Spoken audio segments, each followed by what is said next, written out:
Welcome to Rags to Riches, the Ironman gear progression tailored specifically to completing the Chambers of Xerics challenge mode raid solo. From the scuffed early game Ironman gear to the endgame best in slot items, we will be recreating our gear progression by changing and upgrading gear between each raid that we complete. You don't need a twisted bow to begin doing challenge mode raids, but it certainly is a lot more fun when you do have one. As part of the Rags to Riches series, we are now sometime in the November of 2023, around there between those few months. We pulled the Dragon Claws sometime in a regular raid, not a solo CM raid, sometime in August. And I pulled the Ancestral Robe Bottoms in this time as well. So we upgraded from the Aram's Robe Bottoms from Barrows to the Ancestral Robe Bottoms. And now we have full Ancestral. But we're still rocking the Trident of the Swamp. Just Ironman things. Now, a little adjustment we're going to make here is that during this stage, I was wearing Primordials. The Avernic Treads quite obviously did not exist. And previously, in all my runs, I've been using my Avernic Treads Max, which is all three Cerberus boots combined. The Eternals, the Pegasians, and the Primordials. And they're actually better than those Cerberus boots. However, fortunately, I have actually pulled dupe Avernic Treads, and these Avernic Treads are empty. So they're a little bit closer in stats compared to the Primordials rather than the Avernic Treads Max variant. So I'm going to put the Max ones away, and then with that being said, let's just pot up here. I think I still am bringing the Anti-Venom in just in case. So we're going to go ahead and do that. We're going to bring 2 Staminas. We're going to bring a Shark, just to heal back up if we need to. And with that being said, let's get started here. Still rocking the Dragon Warhammer at this stage. Again, I did have the Elder Maul back then, but it was not a spec weapon. And obviously something I cannot change is that the first hammers were never guaranteed in the past. Well, I missed the second hammer anyway, so 1 hammer. And we are going to be 5 ticking with the Fang, which at the time I did not do. I did not know how to do the 5 tick Tecton method. Looking back at it now, though, it was honestly something I picked up fairly quickly once I gave it a go, watched a quick video, and learned it pretty quickly. But I don't know, I guess I was just stubborn and stuck in my ways, and I never learned it until I got a scythe. But during this stage of the game, I was very much just using a Fang for Tecton. So that was a pretty abysmal first anvil there. Nothing we can really do, though. You know, we don't have Torva, we don't have Oath Plate during this. Those are all very, very new pieces of gear. I did clarify this in the past as well, but obviously Blood Moon did not exist either. Varlamore, very new region, the newest region. But unfortunately, on this account, I just don't have any Bandos Tacits laying around. If I'm not mistaken, the offensive stats for the Bandos Tacits and the Blood Moon Tacits are the same. But the Blood Moon Tacits only require 50 defense, so I guess I have a little bit less defense.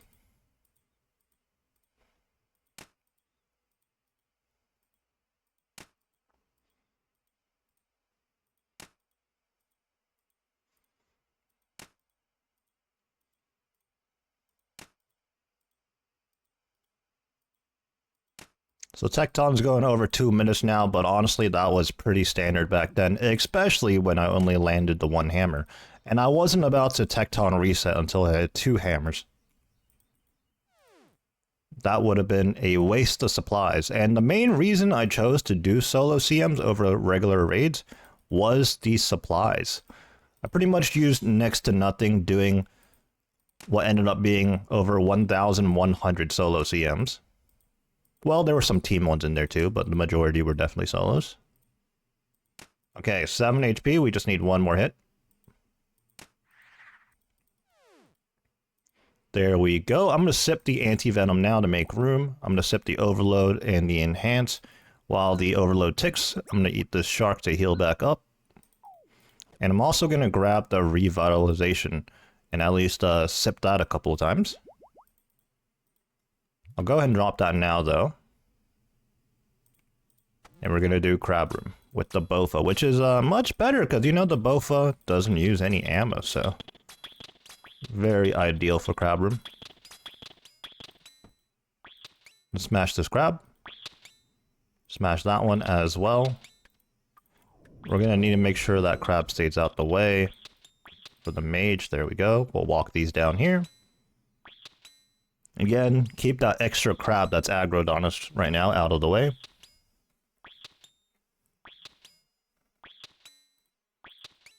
And lastly, the melee crystal. We'll have to walk this one down to the other side. There we go. Crab room complete. Crab room actually used to be a little bit harder. These days, there's no tick delay cooldown or anything like that on the crabs. You can just spam attack them. But back then, that was not the case. Alright, right here, we're going to be scavving. First things first, though, actually, we need to make some inventory space. So I'm going to drop the overload and enhance right there.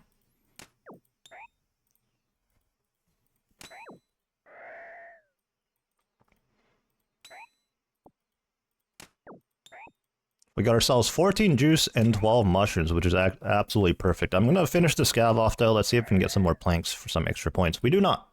There's a lockpick, which, if I had the room, I could pick up, but can't be bothered. We're going to go ahead and build the storage unit now and chuck the juice and the mushrooms in there. We're going to bank everything else, pick up our axe. And while we're chopping, we're also going to make our way back down here to pick up both the tinderbox and the potions that we dropped. Back in 2023, late 2023, there weren't all these changes to the raid that are available now. For example, this kindling is not stackable. And later on, when we get to the thieving room, the grubs were not stackable. So it was very, very important to make a room in your inventory. Not just for the grubs and the kindling, but actually for your run energy too, which is another change that they have made over the years, which has made the raid and honestly the game in general in a lot of instances a bit easier. Back then, I'm pretty sure I used to bring 3 stamina pots. Right now we're bringing 2, and arguably we only really need the 1. But I'm bringing 2 just in case.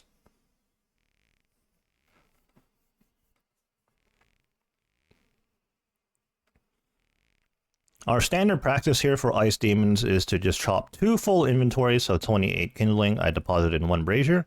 We get 28 right here, and we're going to deposit in another one.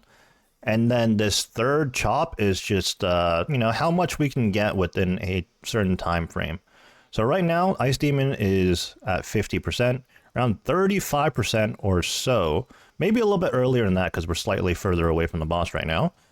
We're going to go ahead and deposit whatever we chopped, 11 kindling in our case.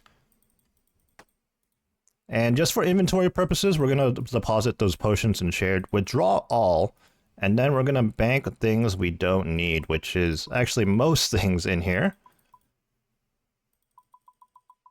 And then we'll go back into shared. We're going to open up with a hammer spec. Unfortunately, that misses. We don't have a ZCB either, so there's nothing to spec at Shaman, so we're going to dump both hammer specs.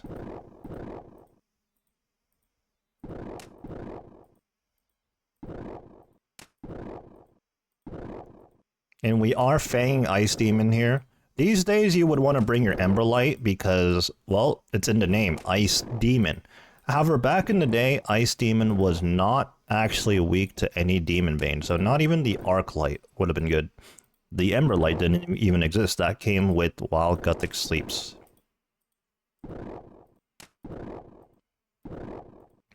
I do believe this melee Fang method was a little bit better DPS than the Bofa. I think it does vary based on how many hammers you do hit.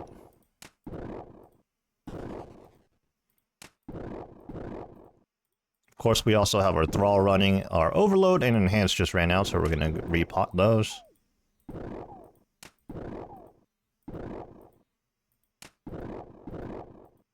You tried to rope skip and misclicked the actual rope itself. That is unfortunate. Alright, that's Ice Demon down. These days, Ice Demon actually drops some secondaries, as you see right there. Again, a change that they made over the years. That is not the case, or that was not the case in the past. Moving on to Shamans, we potted our Anti-Venom right after Tecton, so we should have ample time here. In fact, we still have a whole 6.5 minutes, so we should be good. Our Bofa is on accurate by mistake here, so let's fix that. I was running some Theater of Blood earlier, and I put my T-Bow on accurate for some of the rooms.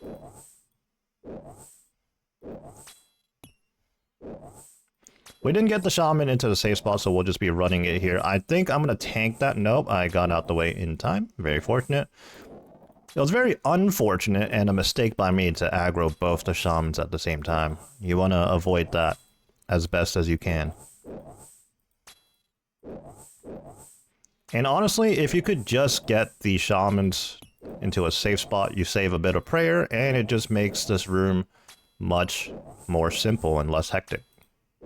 If you do have to run the Shamans, however, a good tactic is to walk one tile to see if it's going to throw the bomb, and if it does throw the bomb, that's when you run another tile, and you'll be able to dodge the attack every time.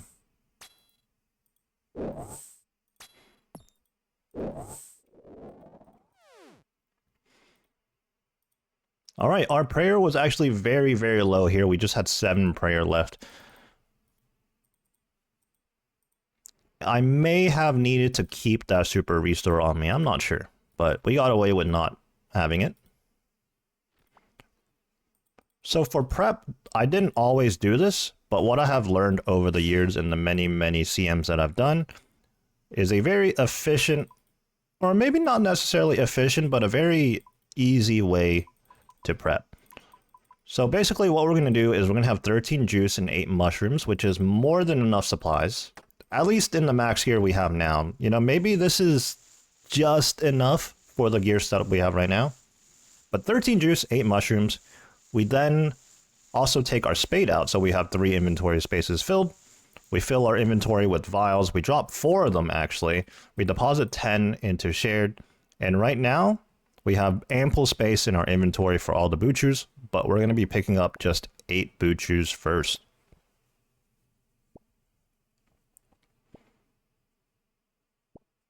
So here we go, 1 more. We're going to clean those, and we're going to turn these into the 8 revitalizations with our 8 mushrooms. So we'll go ahead and let that happen. Once that's done, we put those in shared, and the previously chucked 10 water vials in the storage we take out. Now we have exactly 13 inventory spaces to make 13 brews. So we're going to pick up all these butchers, clean them, and we can make our brews as we run into the next room. I think if we wanted to be more accurate to how we did these raids back then, I probably prepped a ton more brews. Restores likely around the same because you never really need that many restores, but brews I probably prepped like 20, you know, just to be safe. But like I said, over the years and over the many runs, I have optimized this, and 13 to 8 ratio on the brews and restores is very, very comfortable, and actually still an over prep, but it's just mindless to do, very simple, and you always know you have enough without too much clicking involved. All right, so right here, we're going to gear up. We're going to withdraw all. Actually, that may have been a mistake. Maybe we should not have withdrew all.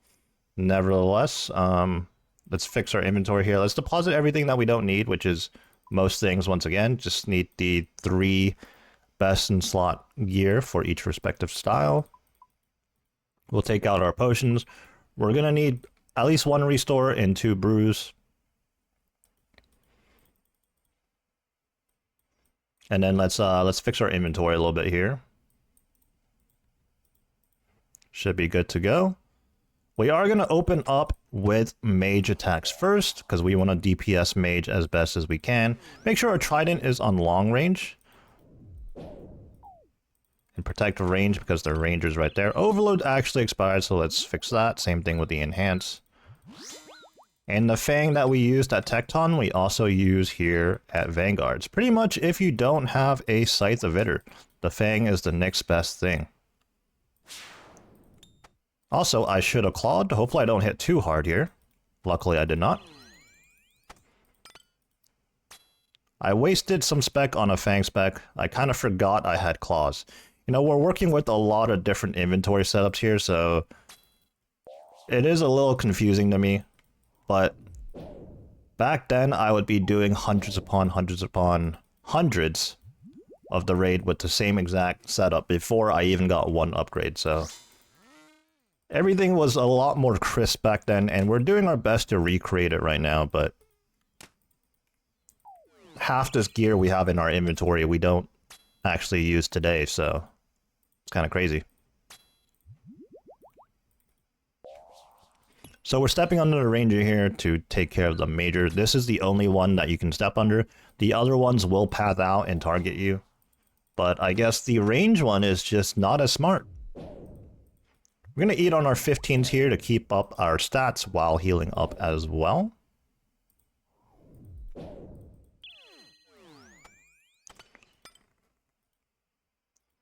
Whenever you're doing Vanguards or even Ohm P3, those are very crucial moments to know what your max hits are on your weapons and your gear setup, in which I actually don't know right now. I believe maybe my mage max hit is a 45 if I had to guess, but I could be wrong. And I do believe my Bofa setup is perhaps a 49. We are camping the light bearer. We didn't bring a ring switch at this point in time, so we have a lot of spec, but it's actually worse DPS overall, I believe. Even a berserker ring back then would have went a long way. These Vanguard runes really were quite slow back then, so this is fairly accurate. Alright. Only the melee remains. You know, I didn't actually check how many charges I had in my trident before we started here. Hopefully it's enough. 1.9k? Okay, cool. I guess I restarted or recharged it at the start of this series here, and it's not like I use the trident anywhere else these days, so...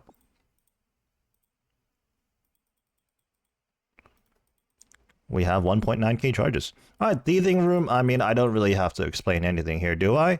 Other than the fact that, you know, like I said back at Ice Demon, these grubs are now stackable. So what I'm doing right now, you wouldn't be able to do back then. You would have to run all the way to the chest to clear out your inventory first, and then you would be able to start picking up the grubs.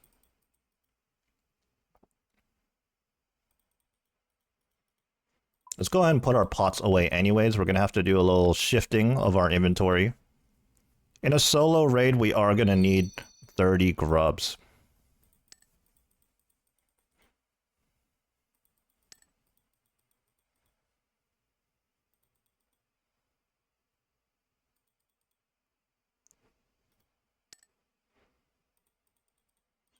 So despite using the Avernic treads, them being tribrid boots, the downside to this is that these things actually don't have any prayer bonus, whereas I'm sure the Cerberus boots at least had a tiny bit. The primordials that I'd be wearing.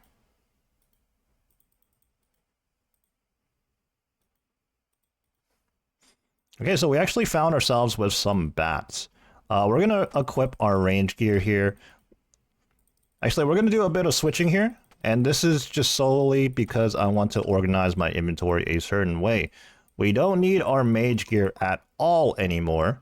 We do need a stamina, our rune pouch, our salve, our pick, and actually that is it. So from this point on, we take our pots out. We're going to take those bats just because we found them. We're going to need a decent chunk of super restores, actually. These days, I bring 2 super restores and we call it good, but with the Bofa setup, rather than using a Shadow or even a T-Bow, there's a much different story. Speaking of which, we're going to go to Vespula here, and I want to make sure I change my quick prayers to Redemption and Rigor, rather than Redemption and Augury. We're going to want to make sure we have Enhance going, the prayer Enhance. And I should have paid more attention and perhaps re-overloaded before I came in here, because overloading in the middle of this room is a little bit scary. But you know what?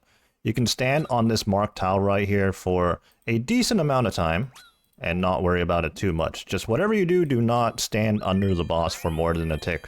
Don't go under the boss unless you're going in for the hit on the portal. So this was a real pain back then. This Vespula is likely going to last over 2 minutes. We're going to use a ton of restores, and in some cases we might even run out of these restores, and we'll have to rely on our enhance.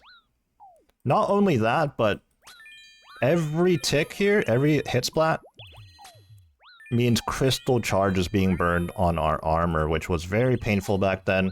With all the CMs I did, I also did a ton of Corrupted Gauntlet to upkeep my crystal shards.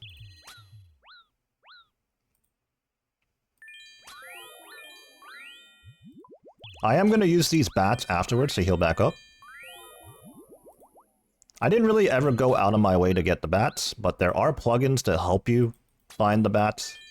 I think I actually have it on, but I never cared to get the bats specifically. They do net you a little bit of points, but you know, unless you get lucky, in general, they're very, very out the way to go get, so it's not a big deal. You can see here, we are running out of restores. We brought like 4 or 5 in. We just have less than 2 now. But that should do the trick that Bofa hit right there. We're going to use the bats to heal back up. We're going to take all of these pots. Another change over the years is, I do believe back then Vespula did not drop an overload. So it was very, very important for you to like hold on to an overload. But these days, almost every boss drops an overload, so you can just juggle and refresh your overloads. So we're going to hit the chest here. We don't need 3 restores, but we are going to take more brews. We're going to be doing a tightrope the regular way here, just by slaying the majors and the rangers respectively. So let's get a thrall summoned here. And the majors, nice and chill. Since the Bofa is a 4-tick weapon, I do believe you just trade 1-to-1 hits with these things here. But if you're using a Shadow or a Twisted Bow, a 5-tick weapon, you would want to step out of range. Otherwise, you'd be eating more hits than you send out. Okay, sometimes these majors do a lot of damage to you, so you gotta do your best to heal back up. I'm going to eat on my 15s here. And you definitely want to be very, very healthy for the rangers, because those things will almost always do an absolute ton of damage to you. So right here, we're actually going to flick to some range defense. Okay, and as I was explaining earlier, the 1-to-1 hits, just out of habit, I was stepping back there, but you really don't need to. But for these rangers, I highly recommend flicking into some range defense armor before the hits actually hit you. And you can also brew up too.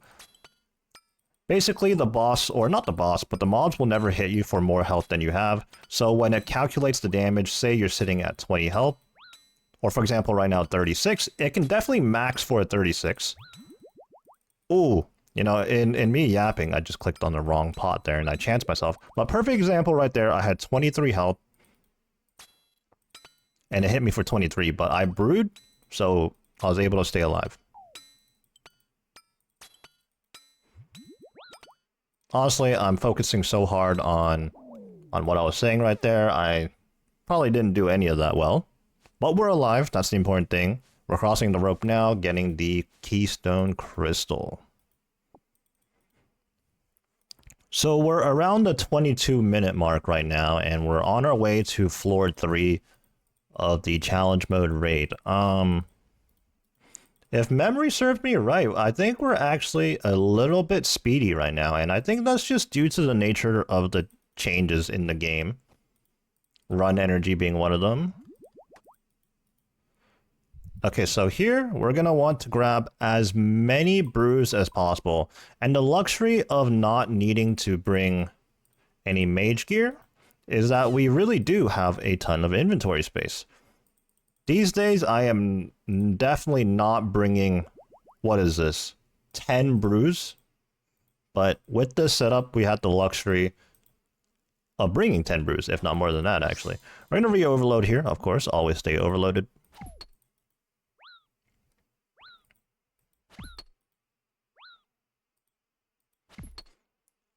Guardian's room, not much to it.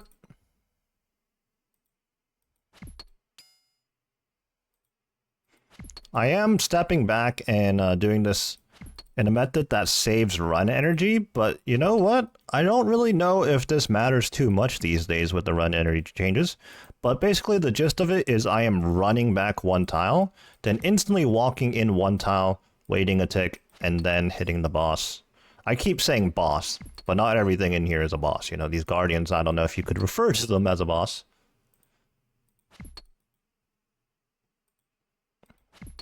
But yeah, Guardians, nice and simple. We did have a Dragon Pickaxe at this point, but the first couple of solo CMs I did, I actually did not have one.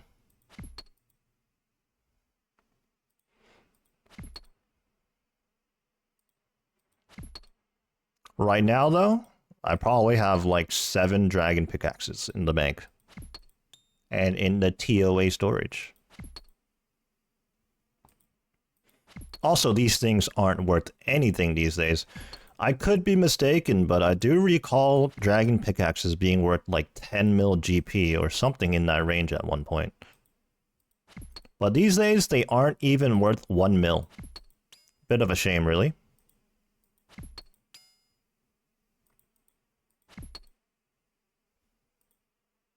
Alright, that is... Oh, never mind, one more hit.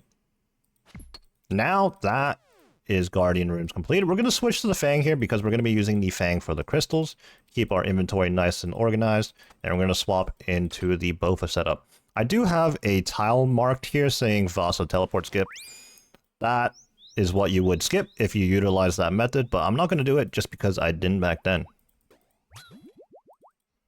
As we're working on Vasa here, nothing to it. 4-tick Vasa is actually much simpler than 5-ticking because it's just very straightforward. Vasa's attacks and your attacks line up very well. You can move and dodge those rocks flying at you without much issue. Looking at my inventory here, I think I did make a bit of a mistake. I absolutely packed my inventory with brews, but I don't have very many restores. In fact, for some reason, I still have 2 enhances in my inventory and just the 1 restore. I may have to do a little bit of flicking here just to make that last. Ideally, I would want to have 2 restores. I could most definitely work with this if I was in max gear, but every room is going to take just a little bit longer, right? Once again, I forget that I have claws. These days, I don't bring the dragon claws into the raid. I use a ZCB exclusively, so I'm just forgetting to use the claws.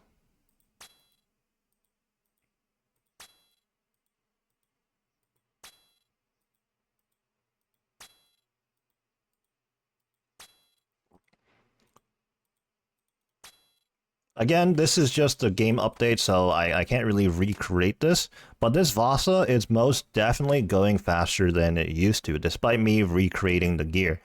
This is because they actually nerfed Vasa's defense at some point, and I think even a blowpipe would be semi-viable here now. Whereas before, in the past, it was honestly kind of silly to do solo CMs without a twisted bow. But for many reasons, I actually opted to do solo CMs anyways. It was definitely doable with a Bofa. Maybe not the most ideal, but I preferred the consistency and the layout of solo CMs, as well as the minimal supply usage over the many variables in the regular Chambers of Xerics. Okay, that is Vasa complete. We're going to take the Overload. I could actually drop the 1 enhance there because that was an extra.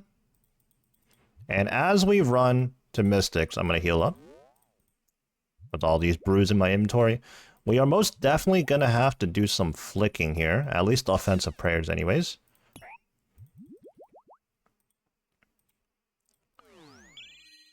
So another key thing here is that I do bring a salve amulet into these raids, whereas in the max setup these days, I do not, and I opt to just shadow in max mage instead.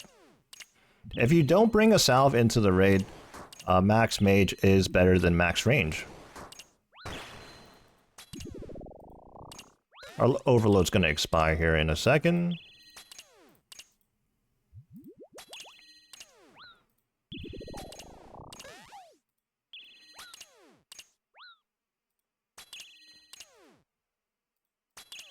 Okay, I missed those flicks. Let's not talk about it. That is one skeletal mystic down. We're going to lure this one, since the other one's just sitting on the other side not seeing us. We can safely just work on this one over here. On our 15s, we're going to brew to keep our stats up and heal up at the same time.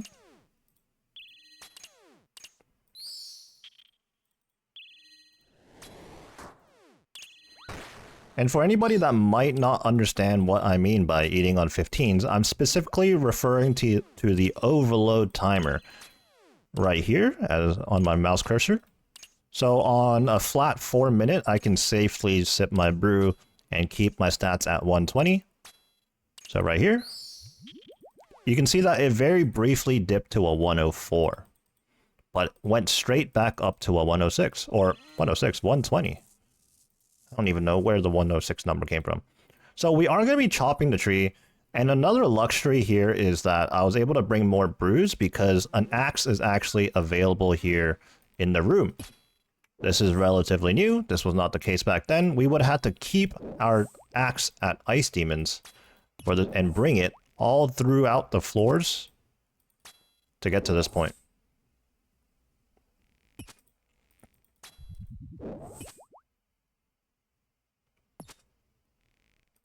So obviously we're not going to take any chances here at Mother Doll.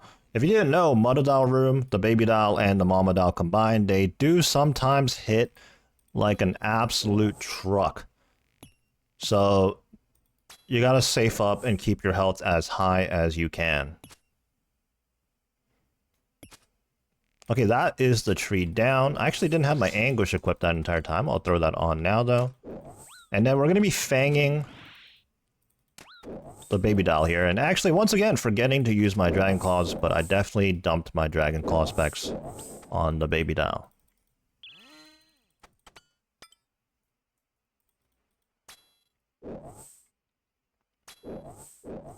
I must be still sitting in a party right now because there are 6 Elder Maws being shown as part of the Defense Tracker plugin, but obviously we haven't done any of that. So I'll go ahead and leave the party now. Although I do believe that text is just going to stay there.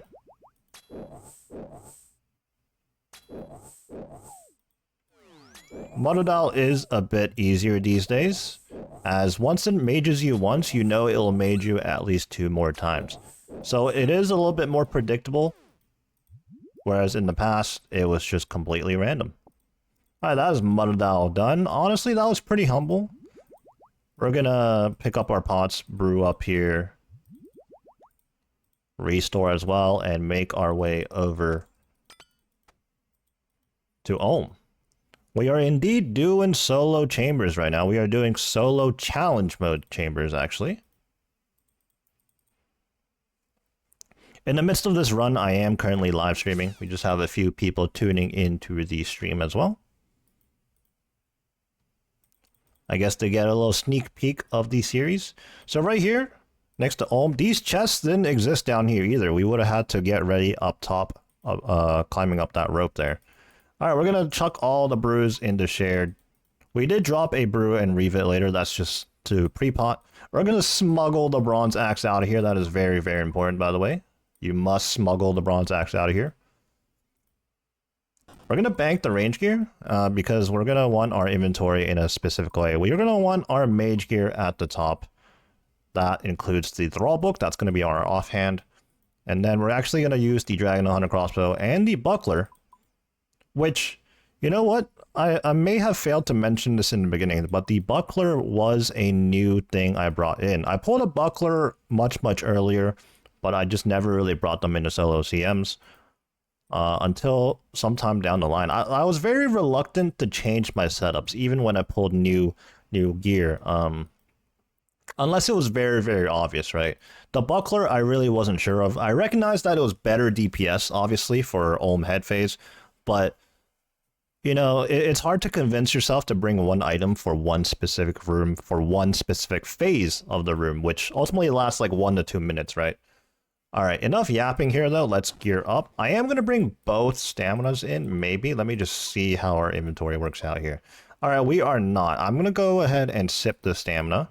I couldn't afford to do this in the past, which is probably why I didn't bring the buckler. But you can see here, I can pre-pot the stamina, and we'll pre-pot our overload and enhance now, and then heal back up.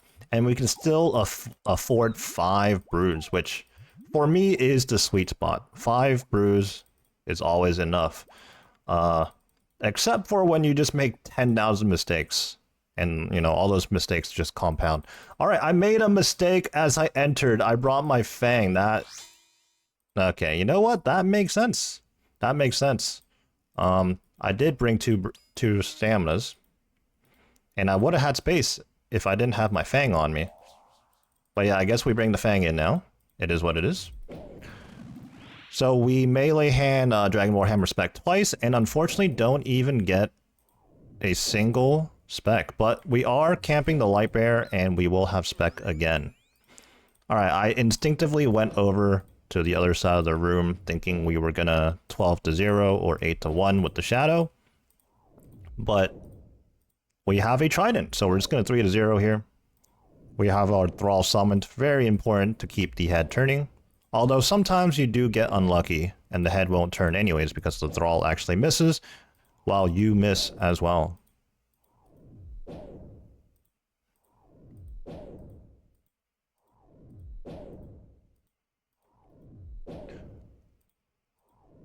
Three to 0 mage, very simple, very satisfying. I am doing it in a more optimized method where you can walk out some tiles and save run energy. These are definitely methods you had to employ back then, but not so much these days.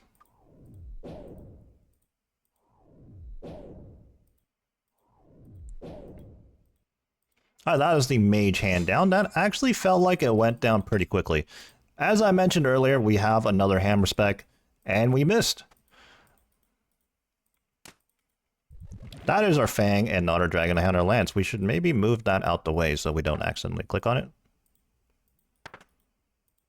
So the crystal came out and... Well, hold on. Let's get in cycle here. These days, I have the muscle memory to 3-1 with the scythe with a 5-tick weapon. So I am kind of messing up here. Like, I just burned a tick in the middle when I didn't have to there. So we gotta lock in here. We gotta lock in here. Okay, so we need a 4-1.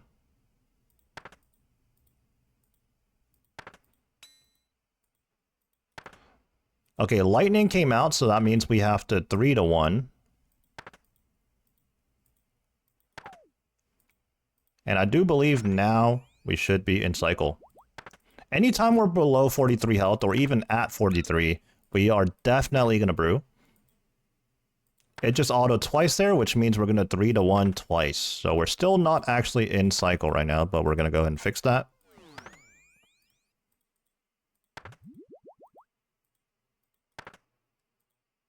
With the lance being a 4-tick weapon, we are 4-1-ing. Whereas if you were using a 5-tick weapon, you would 3-1 or learn World Sight, which I do believe is actually the most optimal method.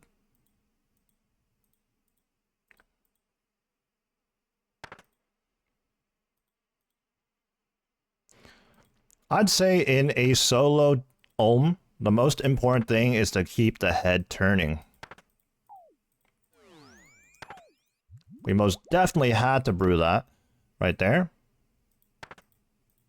Again, below 35 or below 43 health, we're going to have to...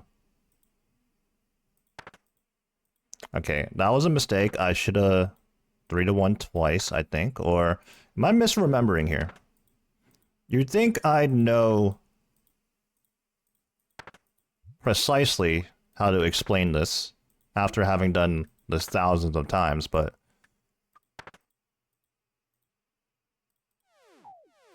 Speaking and doing the raid, especially doing the raid in a method that I haven't done in a long time is actually a little bit more complicated. I'm trying to like remember, almost as if I was to relearn these 4-to-1 methods and the 3-0 method, because I haven't done them in so long.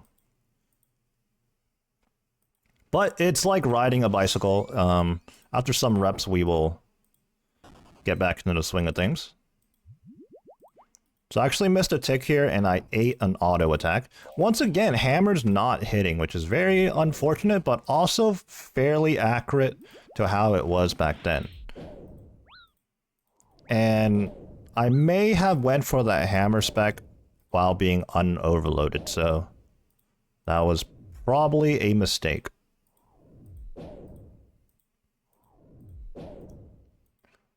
So during the Mage Hand 3-0 phase, we're going to be taking absolutely 0 damage as long as we are doing this correctly.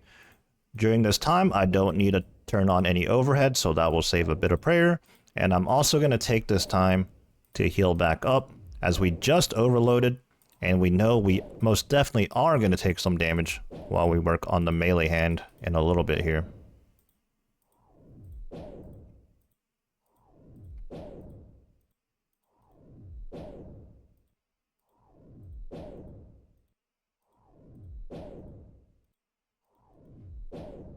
Looking at my own character here, it's honestly kind of silly seeing myself in fully kitted Ancestral, but with a Trident and a Book of the Dead. I may have had 1 or 2 kits at this point in time, but definitely not the full set. So it was actually mismatched Ancestral, actually. Okay, we just went for the spec with an Ancestral hat on. Okay, a little bit of mistakes here, but I'm focusing on turning the head.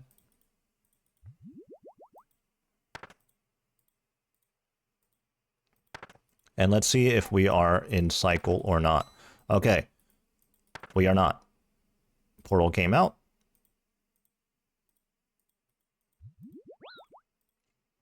Our prayer is incredibly low, so let's hit a restore.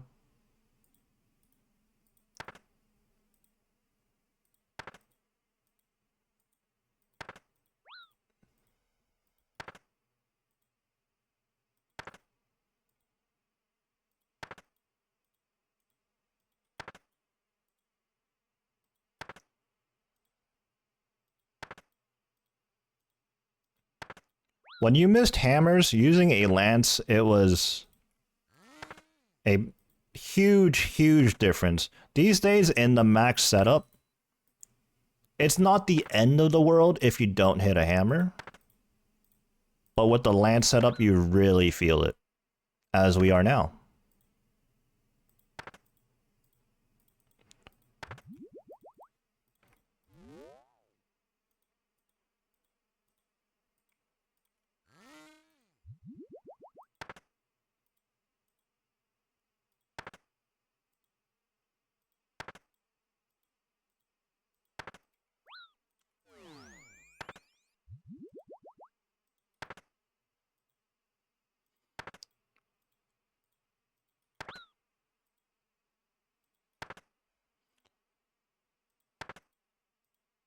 Okay, this is a bit embarrassing, but I think I just made the realization as to what I've been doing wrong in this raid right now. You know, there might be some people out there watching this and you just simply don't know any better because you're not too familiar with solo CMs or solo Olm in general, more specifically. But I believe I had it backwards there. If it autos me twice, I have to 3-to-1 once. If lightning comes out, I have to 3-to-1 twice. I was doing it the other way around, but it's coming back to me now. That's why I wasn't getting into cycle. So here we go, we're on P3. We get 1 hammer this time, and by the time we're done with the mage hand here, we'll get at least 1 more spec. So hopefully 2 hammers land. That would be the most ideal. We are going to work on the mage hand first here on P3. Of course, we're not going to finish it off, as you have to finish both hands off at a small window of time. Otherwise, the hands will reset. But we are going to chip away at the mage hand first. This is great because we're regenning our spec and we'll potentially be able to land a second hammer and do the melee hand a little bit better. You know, while we're nice and cozy here running the mage hand, let me just talk about the different methods I used to do to tackle P3. The mage hits used to be very, very inconsistent. These days with the shadow, you know, you can just guarantee you're going to absolutely obliterate the mage hand. But back then, I definitely toyed with finishing the mage hand first and then finishing the melee hand.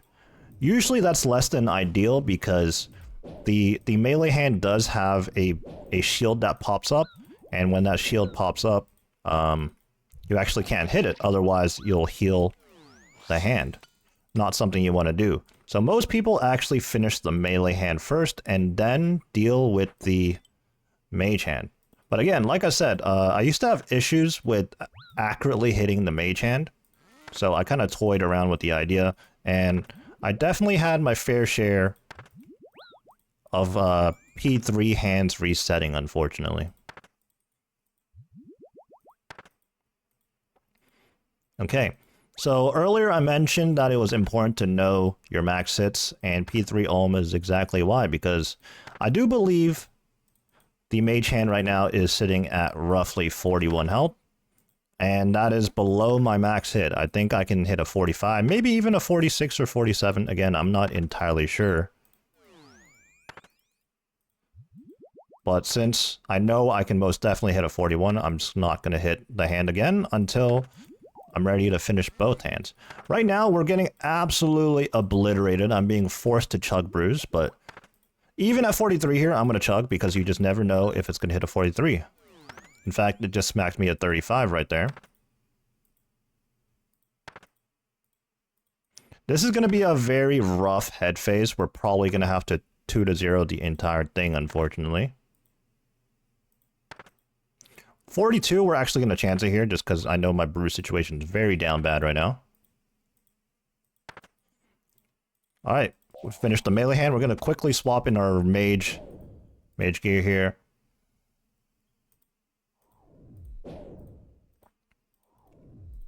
Get the job done.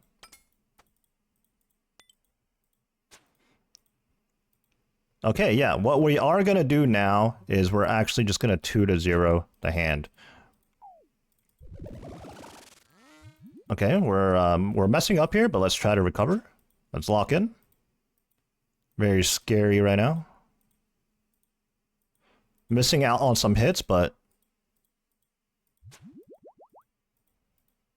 doing our best to stay alive, honestly. Very sketchy right now.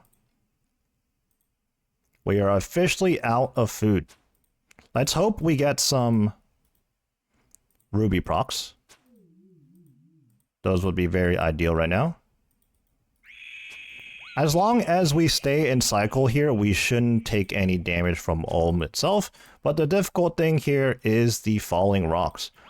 Exhibit A, I just took a 20, so I'm actually going to throw on Redemption right here because I am currently poisoned, and we're going to hope for a Redemption proc to give ourselves some HP back. Let's also get our stamina going because our stamina is quite low. So there we go, we get the Redemption proc. A little bit of a lifeline there. And from this point on, we kind of have to play perfect. And as I say that, we eat another crystal. Sometimes it's just impossible to dodge those crystals and stay in cycle. Sometimes you kind of have to pick between two. Either you tank the crystal or you fall out of cycle. I'm once again going to throw on Redemption, and hopefully the poison ticks down and gives me some health back. So one more poison tick. Oh, that was very humble. Oh, that was very humble. We got away not once, but twice there.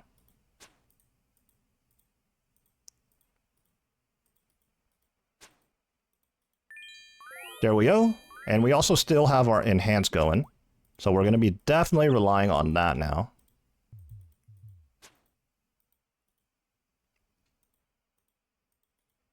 A few more hits.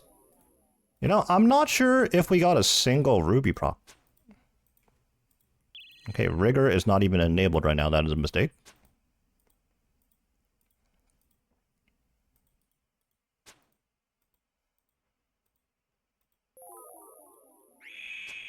That is a very ill-timed Ruby proc, as that did, like, no damage. Followed up by a 1 and a 0. That should do the trick. There we go. We survived. Obviously, some luck involved there. But we got it done. No purple, unfortunately. 48-minute raid. You know what? I'd say that's pretty accurate to how it was, actually. Through our own mistakes, just forgetting how to 4-1 melee hand here, or getting back in the cycle more specifically, that did make this fight a lot more difficult than it needed to be. But at the same time, back then, sometimes even when I played absolutely perfectly, the hits just weren't there due to the nature of our gear and a little bit of RNG. And it would be rough like that. And sometimes I would die. But as I did more and more raids, I would die less and less. And yeah, it was just mostly RNG, especially those rubies. Those rubies would make a huge difference. I don't think I got a single ruby there. I could be mistaken. Other than the one that was way, way too late and did probably like 2 damage. What did we end up here with? Death runes and coal. I actually do very much appreciate the death runes.